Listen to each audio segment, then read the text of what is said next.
Hello and welcome to episode 293 of the Money to the Masses podcast with your resident expert, as always, Damien Fahy and me, Andy Leaks. Damien, welcome back. How you doing? I'm good. It's been a really good week because of the feedback we've had from the live property event that went out on Monday night, which it was fantastic. The content in there was really good. There was so much stuff in 1 hour that we covered.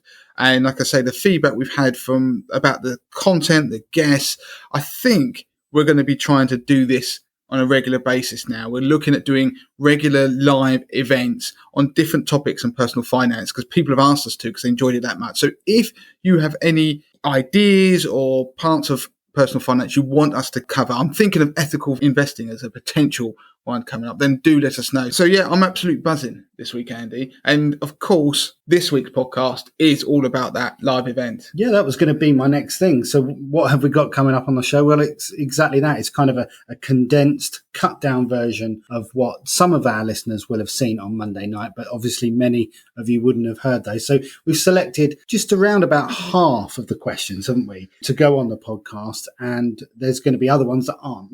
So this is a bit like the match of the day of the live event that happened on Monday. So we've picked out the highlights that we felt were the key questions or most popular ones that we want to put on the podcast for people to listen to. Now, they covered everything from property prices, what's going on in the market, what's happening to rentals, pretty much everything you would want to ask. But there are other questions that aren't covered in the podcast. If you want to listen to those, and they again cover topics such as the types of houses that people are after, there's a whole range of other questions that you will be interested in. You can watch the full event via YouTube if you want, or on Facebook, and we will put links to the show in the show notes of this particular podcast. So before we start the highlight reel, I just want to say another thank you to Ben from Habito, who was one of the panelists, and Verona from Purple Brick. So we had both sides of the property chain, really. We had an estate agent side, so the sort of buying process, and then we had somebody from a mortgage brokerage, and also Habito happened to be a lender. So we had the view from that side of the market and how the pandemic had impacted the property market, because the title of the show was Property in the Pandemic, Is Now the Time to Move? So that's it. The next voices you'll hear will be Damien, Ben and Verona talking on a variety of subjects that we mentioned earlier, and we'll see you on the other side. Here it is. Could you give me just a quick overview of the sense of the market from your perspective since the start of the pandemic? Because there's been quite a change. I mean, from your point, Ben, from a mortgage perspective, there's been a huge change, hasn't there? Yeah, absolutely. So I guess we've both seen, there's been changes across the whole value chain within house buying. The point that a customer decides that they want to interact with their housing, to how they actually find finance to transact on a certain property. But then also after that, from a logistical perspective, how can they move house and things like that. So I guess heading into lockdown from March, we saw pretty significant changes across kind of business that we were doing. The whole purchase market pretty much dropped off a cliff, and that's basically just because customers were no longer able to look at any part of their mortgages. So they couldn't get out to properties to do viewings.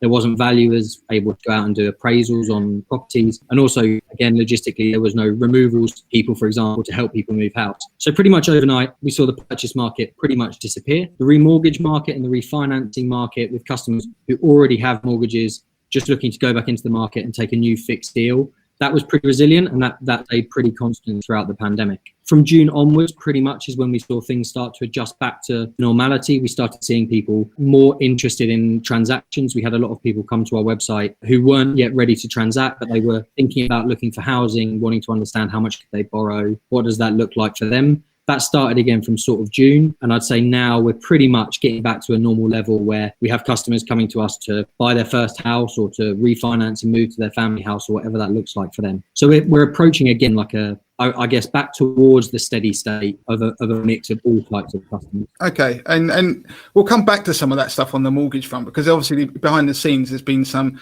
delays and bits and pieces, obviously, for people trying to buy a property now. There's lots of questions centered around that. But I mean, Verona, from your perspective as Purple Bricks, I mean, that was probably quite stark, wasn't it? What happened pre and post pandemic? I mean, we use the terminology a roller coaster very flippantly, but this year has absolutely been a roller coaster in the housing market for sure. Absolutely, as Ben just described it, you know, when the housing market locked down, it completely fell off a cliff in terms of sales. Obviously, we have a lettings business, and that weathered the storm of even the housing market lockdown reasonably well. We were able to move customers into letting property because we managed to move our entire model to a remote and a virtual basis. And because of that, it meant that we could complete the entire transaction virtually. We could do valuations and viewings virtually, and we were able to move people into their property. Of course, you're not taking a very significant risk when you move someone into a let for 6 to 12 months, whereas it would be much more difficult to take that significant risk and do the entire thing virtually if you were purchasing a property. So then, as Ben said, whenever the market reopened end of May, early June, we saw a significant uptick. And then that was very closely followed by the government's decision to add the relief on SDLT, stamp duty. And then that literally gave another real spike to the demand. So July was a absolutely record month for us, followed very closely by August and September too. So we are seeing significant demand in the purchase market, way, way above last year as a consequence of that. Are we seeing the market at a level that is way ahead of where it would normally be? So obviously, like you said, activity's picked up, but have we just pulled forward what would be going on next year? And is this back to a level that's typical of this time of year, or are we in excess? I mean, is there like steam coming out the ears of everybody at Purple Bricks and Habito trying to cope with the demand? So in terms of our business, I would say a couple of things. There is definitely an element of pent-up demand, but there is also new demand created by the stamp duty relief. So I think it's a double whammy. We describe it as if you think of a boa constrictor. One of my colleagues has used this really great metaphor.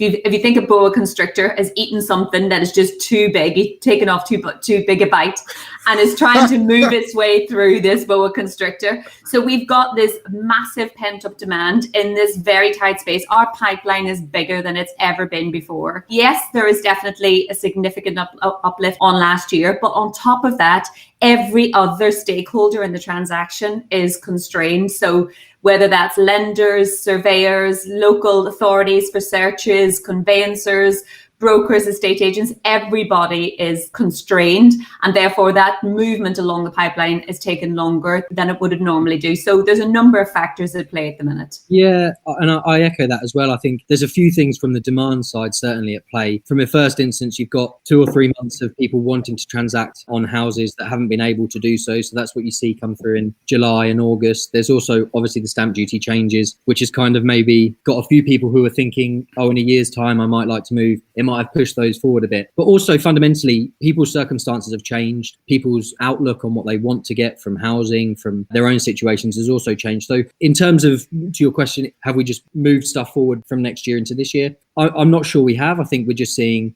a mixture of more activity from the stamp duty, but also people's circumstances and generally just high levels of mortgage activity that we see kind of all the time, all year round.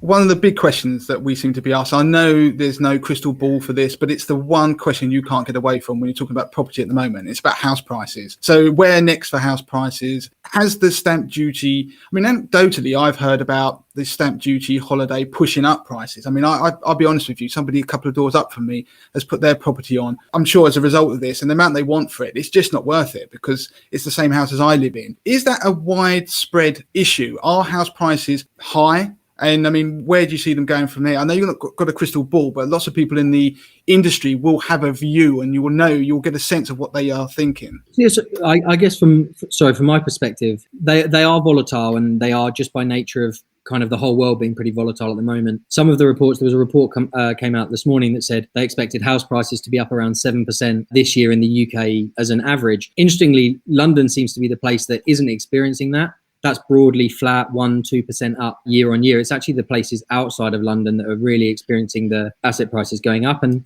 I think that's just a function of what you see, what you hear when you're talking to your friends around, is it the right time to move out, have a bit more space? I could be remote working for another few years. And I think we're seeing that. In terms of how that plays out in the long run, so I guess there's a few risks. The first being when the stamp duty changes end in March next year, what does that look like for the property market? But also fundamentally, I feel like we have people at the moment making longer term decisions with their transactions. So people are looking at buying properties for 2, 3, 4, 5 years time, which hopefully brings some kind of stability into the house prices in the future. I would echo all of that, Ben. And I saw the same report that you did this morning. And yeah, I think there's definitely growth in house prices. And we're definitely seeing that pretty much everywhere outside of the two areas that we're not seeing that growth is Aberdeen because of the oil industry and central London. But elsewhere, we're seeing house prices growth. And on average, it's around between sort of 3 and 5% at the minute. And it looks like it'll peak out at about 7% by the end of this year.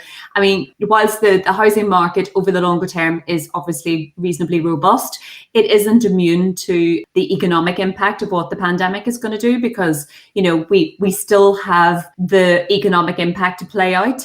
There is a suggestion that unemployment is going to be at 8% by the end of this year. That clearly will have an impact on the housing market, and it's more about affordability. So you're right, we don't have a crystal ball, but everything suggests that whilst the stamp duty is in play, or the stamp duty relief is in play, they will continue to rise. But there comes a point where if you haven't sold your property, and honestly, it's probably reasonably close now, if you haven't sold your property by the end of October, the chances of the transaction completing by the deadline of the 31st of March is highly unlikely. So bearing in mind everything that I said earlier about the constraint on all the stakeholders within the transaction, that is putting a lot more pressure, and it's taken longer to complete those transactions now. So unless the government extends that deadline, it could be an interesting position early next year with a lot of people in the pipeline that may not complete. I agree with that, and I echo your thoughts. It seems to be getting towards the time now where you're going to have to start, if you want to take advantage of that, start kind of thinking about selling or buying right now.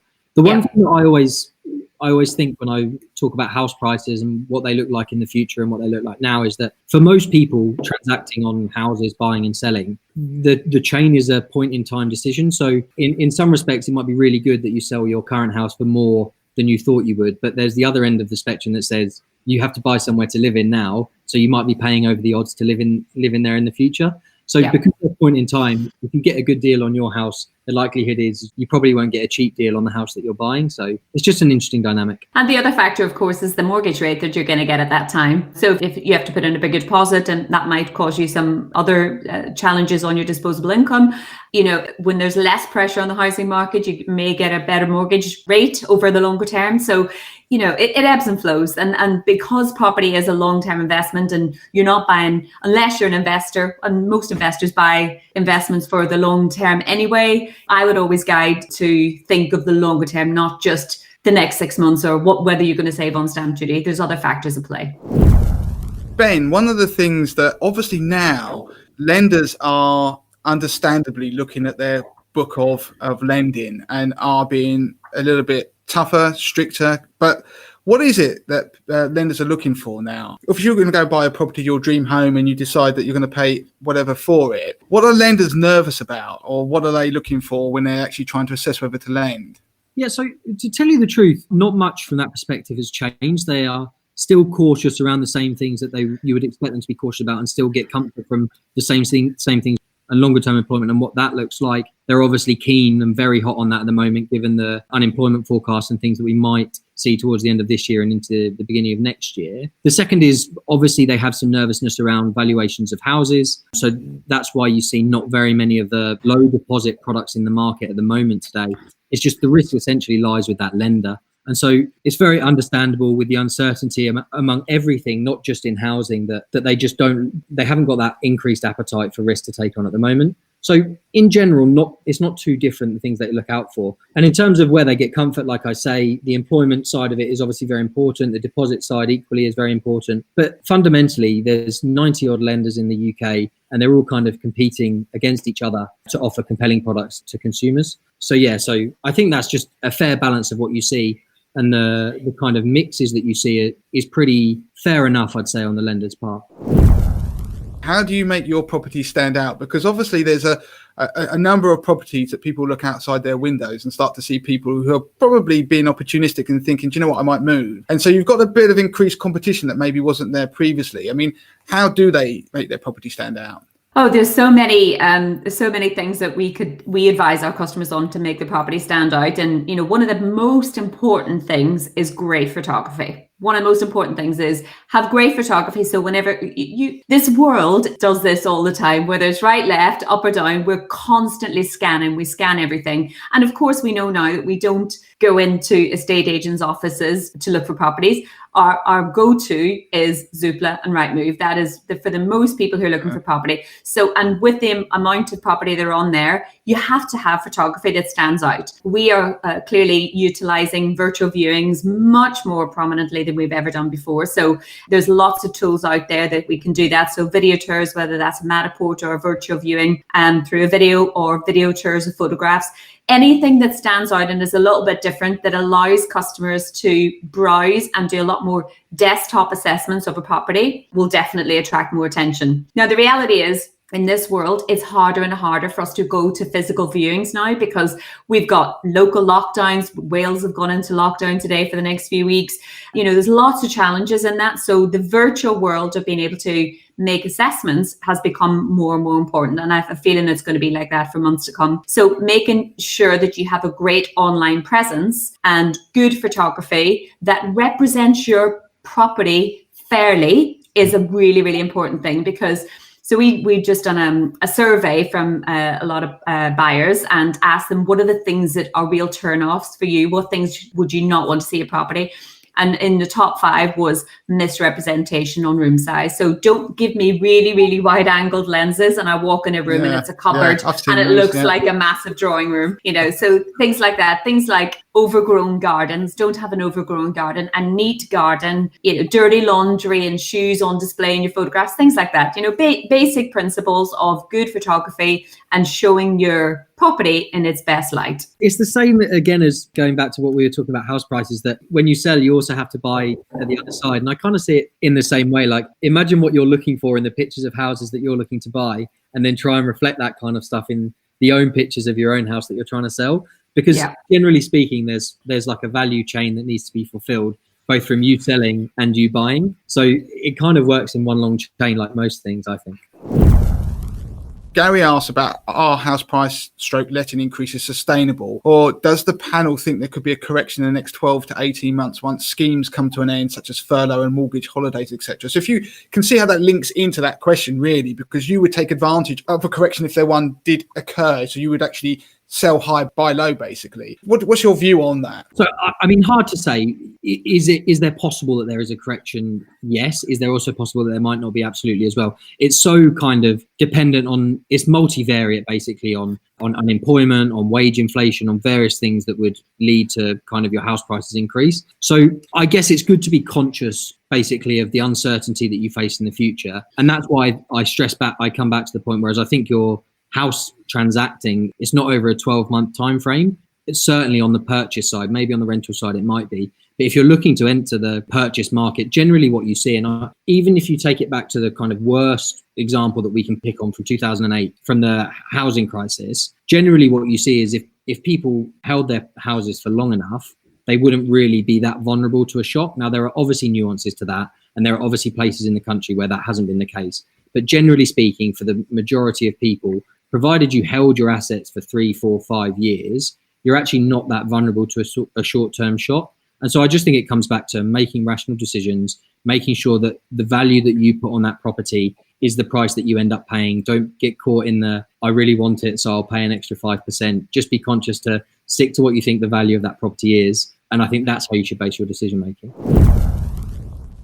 A really popular question that came in various guises is, should you get a fixed, variable or tracker rate mortgage at the moment? Because obviously, just to give that context, with base rates so low and with talk of negative interest rates and things like that, what is your advice, Ben? Yeah, so the first thing to stress otherwise I'll be in trouble, is that you should always seek professional advice from more advisors. Let me just reiterate that for Ben. Nothing that's spoken about on this show is anything advice, and that goes for anything that's said. But yeah, so I gave you a bit of a hospital pass there. But yes, what's your view? Yeah, so, I mean, generally speaking, what you see in the UK market, and you have done for quite a long time, is the vast majority of people take shorter term fixed products. So they'll fix their mortgage for 2 or 5 years, and then after that period of time, they'll refinance and do another 2 or another 5-year product. Generally speaking, that seems to be right for most people in the UK today. They like to have some form of certainty, 2 or 5 years, but they also like the flexibility that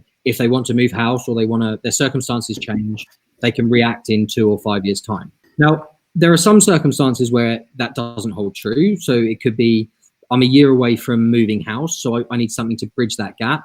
In that circumstance, it might make sense to take a tracker or a variable product. But generally speaking, in the rate environment that you have today, the interest rates have never been lower for mortgage products. They have never been as low as they are today, particularly on the 5-year front. You can fix for longer, as cheap as you've ever had to be. So generally speaking, we're seeing people take the 5-year mortgage products a lot more than we ever have. If you're asking what would I do, so I recently refinanced on my property last year. I took a 5-year fixed rate product. That's because, based on the same assumptions of what I've just said, rates have never been as low as they are. I don't think my circumstances are going to change in the next 5 years. And so I wouldn't be vulnerable to paying any penalties or anything that I would otherwise experience. Because that's the thing you have to really weigh up when you're looking at this decision, is how are your circumstances going to change within that period? And if you don't think they are, my advice would be take a fixed rate for as long as you would like. If you think they might change, just be aware that sometimes you have to pay penalties to exit on those products, and those penalties can be quite big. They can be 2, 3, 4% of the outstanding value of your mortgage. What would your advice be for a young couple looking to buy a house? We're in no rush, but are in a good position to do so. Is it worth waiting until the pandemic is over? So it's a good sort of segue into the next section of what we wanted to talk about, first-time buyers. Verona, what's your view on that particular question? So I think a couple of things I would say on that. You need to be super clear about what it is you're looking for in your property. So if, make a list of what your deal breakers are in your property. And if you're in a really good position, you're not in a rush, it puts you in a really strong position. So what do you want to pay for it?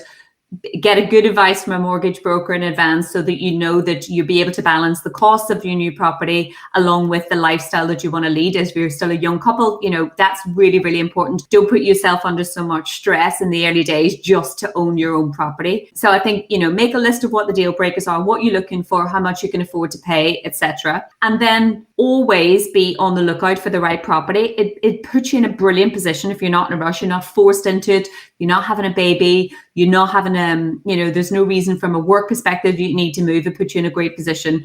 So be very clear about that. And then get yourself listed with as an applicant with estate agents or for notifications on the online portals to bring properties. Feed in what you're interested in, and then they will flag to you the properties that match your criteria. And on that basis, you'll see then, and you'll get a very good idea of what's on the market against your criteria. And this goes back to what we've both been saying all along this evening. Property is a long-term investment. You may save a few £1,000s if you buy in a rush today in terms of stamp duty, but you may also pay over the odds. So if you're in this for the longer term, you don't need to rush. It will ebb and flow. What you save here, you may have to pay on a higher interest rate, or you may have to put more of a deposit in. Whenever the right property comes along, go for the right property. It's a long-term investment. You're probably going to be in it for 5 to 7 to 10 years. So don't rush into it, would be my guidance. Well, on that point, I bought my first home 13 years ago and I'm still in it. I'd never planned to be. At that point, it was in the market. Everybody flipped their houses every 2 years. So just as a word of warning to everybody, I'm still in my house 13 years later. So it doesn't always quite work out how you think it's going to. And we end up having to extend when we had children. Because I see these headlines that I'm not going to name the newspaper today, and it was saying that you have to have a 40% deposit if you're going to be a first-time buyer, painting the picture that first-time buyers who were about to try and get on the property ladder, now that's a distant dream. I mean, I'd be thoroughly depressed if I was a first-time buyer reading the headlines. I mean, what is the reality from inside the industry? Yeah, so the reality is it may be not quite as bad as that newspaper was suggesting. I don't think you do have to have a 40% deposit to be a first-time buyer in the UK today. Now, that said, it isn't the easiest time to be a first-time buyer and enter the property market. There's volatility around house prices, and without the experience of perhaps going through the whole cycle once before, you might be at a bit of disadvantage going into it today. There's the stamp duty, which seems to benefit other people, other buyer types more than it does first-time buyers, because otherwise first-time buyers get the stamp duty relief up to £300,000 anyway. So the relative benefit is a bit smaller for first-time buyers. On the deposit point specifically, that's probably where first-time buyers are at the biggest disadvantage today. And that's just because of the lack of low deposit products that are available for people that want mortgages. So what we've seen is, whereas historically it was the norm for all of the lenders in the UK market to offer first-time buyer products up to 95% loan to value, so just 5% deposit for those customers, we've pretty much seen those 95% products disappear overnight from the lockdown. What we see today is, generally speaking, good availability of products up to 85%. So if you've got a 15% deposit, great, you're still in a good position to transact on your house. And there are some products starting to re-enter the market with 10 and 5% deposits. But what you find is, because there's less competition now in those spaces, the interest rate that you pay and the affordability that you have on those products is a lot more strict, and you are just getting a lot less favourable terms to transact. So it is more difficult, without a doubt. There's less products that are more expensive, and generally you need a higher deposit to transact on your house.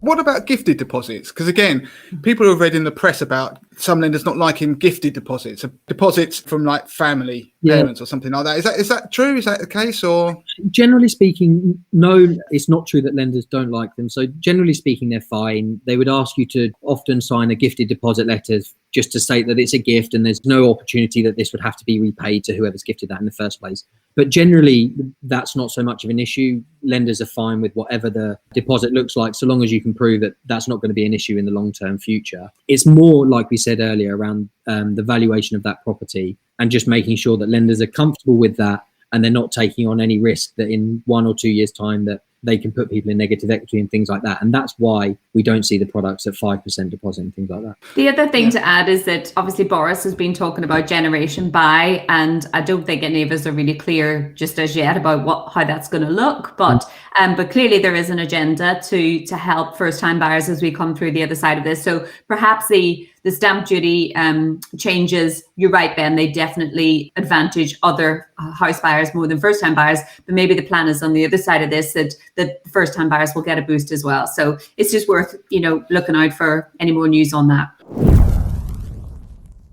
somebody's asked about negotiating down on a property price. So they're looking to buy and they've seen the asking price. Are there any tips about how you could negotiate a lower price? I guess my first question would be, are they using an agent? Because that's absolutely where an agent will come into their own. That is their job, to help you negotiate on a price.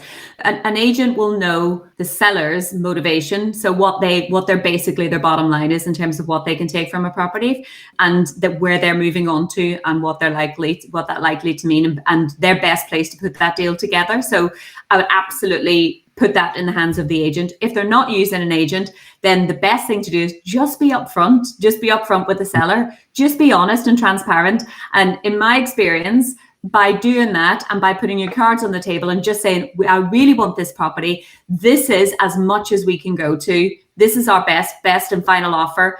We really want to, we'll love this property. Can we do a deal at that price? But if you're using an agent, absolutely, that is their job. That's their bread and butter. So they should be doing that on your behalf.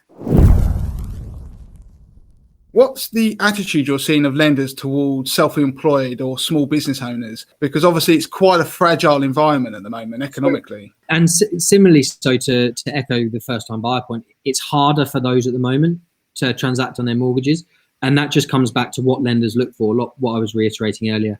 They essentially look for some level of certainty that these customers are going to be able to repay their mortgage over the long term. And with all the forecasts on unemployment, they are naturally more cautious against those type of borrowers. They may ask for a longer period of time of proof of income, some certainty around future employment and what that looks like. So without a shadow of a doubt, it's more challenging. The best thing to do, kind of as ever, is speak to a mortgage advisor, because they're the ones that are talking to the lenders every day. They're the closest to it, and they'll be able to advise you on how best to position yourself in a way that is favourable to lenders. And another point now, I suppose, which for both of you really, I suppose it's more from a mortgage perspective, but obviously there are a lot of people who are looking to buy a house next year and they're looking to sort of get all their ducks in a row, particularly from their financial perspective. And I know we had a question which that was sent in ahead of time, and I think I shared it with you, Ben, that somebody's asked about. They had not a terrible credit rating, but it wasn't perfect. They'd had one or two mishaps in the last 4 to 6 years, and they were wondering what they should do in the interim period before they look to buy in the next sort of year or so. I mean, any quick tips you guys have got on that for somebody who's looking to get into the market, but they're not perfect at the moment? So from my perspective, from the mortgage world, so there are products available across the whole spectrum of pretty much people's credit history, and naturally you pay a premium for your products the worse your credit history. So my advice would be do everything you can to kind of improve your credit history. In the example you shared beforehand, that person was doing everything they could. They were taking a credit card, using it for a small amount and paying that off every month. That's the type of activity that you just need to be doing over a longer period of time to start boosting your credit profile. Generally what you see is some tiers where you have the high street banks basically who have the cleanest credit profile, and then if you're not eligible to get a mortgage from them, that doesn't mean you can't buy a house, and it doesn't mean you can't transact. There's a big market. There's over a 10 billion market in the UK of people who have some adversity on their credit, and they're still transacting on mortgages. They just might go for a lender that's not a household name, but they're still doing lots of activity and they're still prudent in who they lend to. So do all you can in the short term and the medium term to improve your credit profile, but also visit a broker again, because they're, again, talking to their lenders. They can advise you what your situation is today and what that might look like in 6 to 12 months' time. How long are transactions taking now? So I know there are going to be people watching this who might decide to take action. I know you guys touched upon bits of it earlier on, but from your perspective now, compared to where we were like pre-pandemic, what people were used to, what is the transaction time? And have you got any tips to try and get it pushed through a bit quicker? That's a really good question. So there's two key parts in the transactions from the point that you list it on the market and the point that it sells. So that this time last year was taken around 62, 63 days. This year it's taken about 50 days. So that time to sell your property is shortening. Okay. Unfortunately, post that point when it goes sold subject to contract, that's taking probably 20 to 30 days longer than average. So it's taken up to 4 weeks longer. And that's because of all the impact on every other party within the transaction. So whether that's surveyors, local authorities, mortgage lenders, etc. If I'm being totally honest in terms of what a customer can do to help that situation right now, probably less requesting updates. Just let the parties in the transaction get on and do their job. That would be the number one thing I would say. If you're using a broker and an agent, liaise through them, get your updates through them. Don't keep going to the various different parties, because all that's doing is giving them more work to do to actually get the transactions through. That would be my advice. And it goes without saying to you yourself just to react as quickly as you can. So if they ask for a document or they ask for that, just make sure you turn that type of stuff around as quickly as you can. Exactly. Let you not to be the fail point in the transaction, right? What about the trend? Because you were talking to me before we came on air, actually, and you were talking about the dynamic you're seeing in the market is changed quite a bit in terms of rental and even house purchase, particularly in cities like London. Yeah. So anecdotally, as we've all been talking to different people over the last number of months, we've seen a lot of people assessing where they live, what they want from their property. And historically, a lot of people lived in London and paid over the odds for their property because they had to live close to the office, or they wanted to be closer to tube lines or train lines, and they traveled into the office every day. As the pandemic has hit and we've all learned a new way of working, and companies have been facilitating remote working because they've had to, we've sort of fast forwarded our work from home regime as a country by probably 10 years in the space of 3 or 4 months. So as a consequence of that, what we've seen in the property market is that people are choosing not to live in a 2-bed apartment without a garden because they want a bit more space. They're realizing they don't have to be close to the office. They're happy to be in the suburbs. They're happy to be further away from the office, happy to come in maybe once a week or even, a couple of times a month, but they don't need to have that commuter close distance to the office. So what that's meant from a rental perspective is we're seeing in September, for example, 70% more rental stock available in London than the same time last year. Now, that's completely contradictory to the rest of the country, where it's about 30% down year on year, because people are deciding they need to move out of London, but they don't necessarily want to buy right away because they want to choose where they live or take a bit more time. So we're seeing a real spike in demand from tenants who want to move to suburbs, who want to move out of London, and a real spike in properties coming to market to let in central London, which has been a really, it's so stark when you look at the data. And then if you look at the other side of it, the demand from a tenant in the rest of the country is higher than it's ever been, but demand as tenants for properties in central London is only just up year on year. So I think it's about 3 or 4% up. So that has impacted then the rental yield and the rents that can be charged in central London, but also outside of London. It means that rents are on an upward trajectory. So that's having a knock-on effect to the whole buy-to-let Absolutely market there. It's changed the whole dynamic, particularly in central London. So there we go. That is the condensed version of the Property in a Pandemic Is Now the Time to Move, the live event we did on Monday night. If you want to watch the whole thing once again, head over to our YouTube channel, or you can click the link in the notes to see the whole thing and get those extra questions that we weren't able to cover in the podcast. So that's it. We're kind of done for this week. We are done for this week. So as ever, you can contact us usual ways. Email Damien@moneytothemasses.com. You can contact Andy at moneytothemasses.com. The Twitter handles you all know. Do join the Facebook group, because we've had so much good content in the Facebook group, and do feedback on the subject matter that you would like to see for a future live event that we could do in the coming weeks and months. Great stuff. Until next time.